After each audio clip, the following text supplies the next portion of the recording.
कांग्रेस कायद राहुल गांधी की भारत जोड़ो यात्रा तेलंगाना में कामयाबी के साथ जारी है, जिसमें अवाम का काफ़ी जोश व खरोश देखा जा रहा है।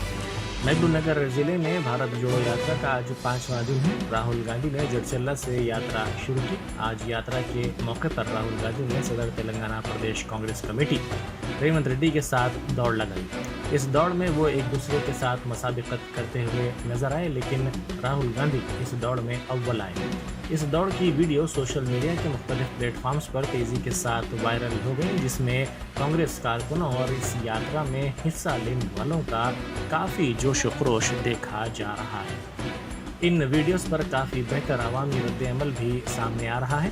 पीसीसी के सरबराह रेवंत रेड्डी, मानिक्यम टैगोर, भट्टी विक्रमार्का, बधू याष्की गौड़, उत्तम कुमार रेड्डी और दूसरों ने राहुल की यात्रा में हिस्सा लिया।